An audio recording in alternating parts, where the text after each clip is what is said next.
రోజు రోజుకి గ్యాస్ రేట్లు పెరిగిపోతున్నాయి. పెరిగినా పర్వాలేదు, గ్యాస్ బండ కావాలి అంటే వాటి కోసం రోజుల తరబడి లైన్‌లో నుంచోవాల్సొస్తుంది.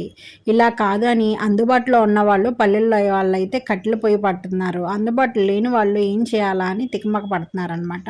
సిటీల్లో అయితే కొంచెం అప్‌డేట్ అయినారు కాబట్టి కరెంట్ స్టవ్ వాడుతున్నారు. ఇది ఇళ్లల్లో ఉండే వాళ్ళ పరిస్థితి. అదే చిరు వ్యాపారస్తులు, రోడ్డు మీద వ్యాపారం చేసుకునే వాళ్ళకైతే కట్టెల పొయ్యి పెట్టుకునే వీలుంటే కట్టెల పొయ్యి పెట్టుకుంటున్నారు. కాదనుకుంటే ఇది డెఫినెట్‌గా ట్రై చేయండి. దీన్ని చూస్తే నాకు ఒకప్పుడు కిరోసిన్ స్టవ్ ఉండిద్ది గదా! ఆ టైప్ ఉంది. అదేనేమో అనుకోని కిరోసిన్ ఎక్కడ దొరుకుతుంది అని అడిగాను. ఇది కిరోసిన్ స్టవ్ కాదండి. మడ్ ఆయిలు అంటే వేస్ట్‌గా పడేసే ఆయిల్‌ని దీనికైతే ఉపయోగిస్తున్నాము అని చెప్పారు. ఈ పైన ట్యాంకీలో దాదాపుగా ఒక 15 లీటర్ల దాకా పడుతుందంట.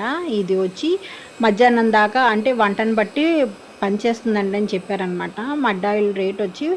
50 అని చెప్పారు లీటర్ వచ్చి. అదైతే ఫ్రీగా దొరుకుతుందండి మనకి. ఎక్కువ మనం శ్రమ పడక్కర్లేదు. ఎక్కడ కావాలంటే అక్కడ ఉంటుంది. అది తెచ్చుకుంటే సరిపోతుందని అన్నారు. హీట్ కూడా బాగా వస్తుందంట.